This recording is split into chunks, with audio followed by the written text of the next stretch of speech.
होंगे। अगले साल होने वाले यूपी विधानसभा चुनाव के लिए बीजेपी ने कमर कस ली है। न्यूज 18 के यतेंद्र शर्मा की खबर है कि दशहरा के बाद बीजेपी पूरी तरह से चुनावी मोड में आ जाएगी और इसके लिए बीजेपी की तरफ से एक बड़ा प्लान भी तैयार किया गया है। इसके तहत यूपी में प्रधानमंत्री नरेंद्र मोदी, गृह मंत्री अमित शाह और बीजेपी अध्यक्ष जेपी नड्डा रैलियां करेंगे। खबर है कि यूपी में प्रधानमंत्री नरेंद्र मोदी की 30 से ज्यादा रैलियां होंगी, जबकि गृह मंत्री अमित शाह और राष्ट्रीय अध्यक्ष जेपी नड्डा भी ताबड़तोड़ जनसभाएं करेंगे। बताया जा रहा है कि अमित शाह और जेपी नड्डा की यूपी में 4 दर्जन से ज्यादा रैलियां और सभाएं होंगी। इसके साथ ही बीजेपी अयोध्या में 18 सितंबर को ओबीसी मोर्चे की एक बैठक करेगी, जिसमें सीएम योगी और दोनों डिप्टी सीएम शामिल होंगे। बताया जा रहा है कि बैठक में यूपी के सभी ओबीसी सांसद और विधायक भी शामिल होंगे। यानी कि 2022 विधानसभा चुनाव के लिए बीजेपी ने अपनी रणनीति बनानी शुरू कर दी है, जहां पर ताबड़तोड़ रैलियां होंगी प्रधानमंत्री नरेंद्र मोदी की, गृह मंत्री अमित शाह की और जेपी नड्डा की। उसी के साथ साथ सीएम योगी भी लगातार अपनी सक्रियता को बरकरार रखेंगे और तमाम रैलियां दशहरा के बाद से खासतौर पर यह माना जा रहा है कि बीजेपी पूरी तरह से एक्टिव मोड में आ जाएगी। खबर है कि यूपी में प्रधानमंत्री मोदी की 30 से ज्यादा रैलियां होंगी, जबकि गृह मंत्री अमित शाह और राष्ट्रीय अध्यक्ष जेपी नड्डा भी ताबड़तोड़ जनसभाएं करेंगे। प्रधानमंत्री नरेंद्र मोदी सितंबर में 2 बार यूपी के दौरे पर जा सकते हैं। न्यूज 18 के अजीत सिंह की खबर है कि 14 सितंबर को प्रधानमंत्री अलीगढ़ का दौरा करेंगे। अलीगढ़ में प्रधानमंत्री राजा महेंद्र प्रताप सिंह विश्वविद्यालय और डिफेंस कॉरिडोर का शिलान्यास करेंगे। वहीं 26 सितंबर को प्रधानमंत्री का लखनऊ आने का भी कार्यक्रम है। 4 नवंबर को दिवाली के मौके पर प्रधानमंत्री अयोध्या में होंगे, जहां वो दीपोत्सव का उद्घाटन करेंगे और रामलला के दर्शन भी करेंगे।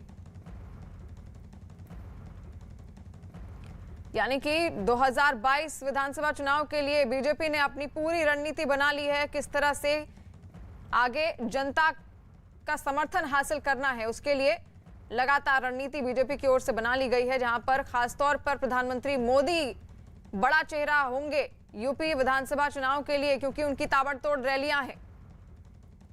यूपी चुनाव से जुड़ी बड़ी खबर आ रही है। बीएसपी प्रमुख मायावती ने मऊ सीट से मुख्तार अंसारी का टिकट काटने का ऐलान किया है। उन्होंने कहा कि बीएसपी की कोशिश होगी कि पार्टी की ओर से किसी बाहुबली और माफिया को चुनाव न लड़ाया जाए। साथ ही उन्होंने प्रभारियों से उम्मीदवारों का चुनाव करते वक्त इस बात का ध्यान रखने को भी कहा है।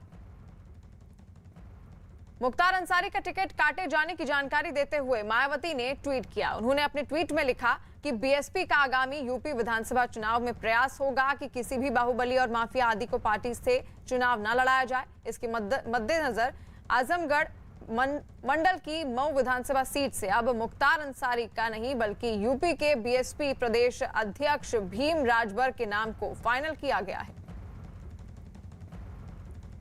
मायावती के फैसले पर केंद्रीय मंत्री अजय मिश्रा ने क्या कहा है, वो आपको सुनाते हैं। मुख्तार अंसारी को टिकट दिया किसने? आज भी मुख्तार अंसारी के भाई जो सांसद हैं वो बसपा से ही सांसद हैं। उनको टिकट किसने दिया? पहले उनको क्या पता नहीं था कि माफिया है ये? अगर उनको ये नहीं पता था, 3 बार मुख्यमंत्री रही हैं और कोई मुख्यमंत्री अगर अपने प्रदेश के माफियाओं के बारे में भी जानकारी नहीं रखता है तो ये निश्चित रूप से एक चिंतनीय बात है। और जिस तरह से आज मायावती कह रहे हैं वो इस कारण कह रही हैं क्योंकि हमारी सरकार ने मुख्तार अंसारी एक नहीं ऐसे अनेकों माफियाओं के विरुद्ध जो सख्त कार्रवाई की है और मुख्तार अंसारी का जिनका आप नाम ले रहे हैं ये तो प्रदेश में आने में डरते थे। मायावती के फैसले पर बीजेपी नेता विजय पाल सिंह तोमर का भी बयान सामने आया। अच्छा है यदि सब पार्टी ये सोचें किसी भी माफिया को टिकट नहीं दिया जाएगा, लेकिन भारतीय जनता पार्टी ने तो इस तरह के माफिया और क्रिमिनल्स को जेल में डालने का काम किया है। किसने इनको नेता बनाया? अब यदि हृदय परिवर्तन हो रहा है बहन जी का तो बहुत अच्छी बात है, हम उसका स्वागत करते हैं। बड़ी खबर आ रही है उत्तर प्रदेश से। यूपी के बाराबंकी में एआईएमआईएम नेता असदुद्दीन ओवैसी के खिलाफ केस दर्ज हुआ है। उन पर कोरोना नियमों का उल्लंघन और सांप्रदायिक सौहार्द बिगाड़ने का आरोप लगाया गया। असदुद्दीन ओवैसी के खिलाफ ये केस बाराबंकी की कोतवाली में दर्ज हुआ है। 3 दिन के यूपी दौरे पर बाराबंकी पहुंचे एआईएमआईएम नेता असदुद्दीन ओवैसी ने मॉब लिंचिंग का मुद्दा उठाते हुए केंद्र और यूपी की बीजेपी सरकारों पर निशाना साधा था। ओवैसी योम आयोजक मंडल द्वारा आयोजन की शर्तों एवं कोविड-19 प्रोटोकॉल का उल्लंघन किया गया तथा सांप्रदायिक सौहार्द बिगाड़ने का प्रयास किया गया है। इसी क्रम में थाना कोतवाली क्षेत्र अंतर्गत मुकदमा दर्ज किया गया है।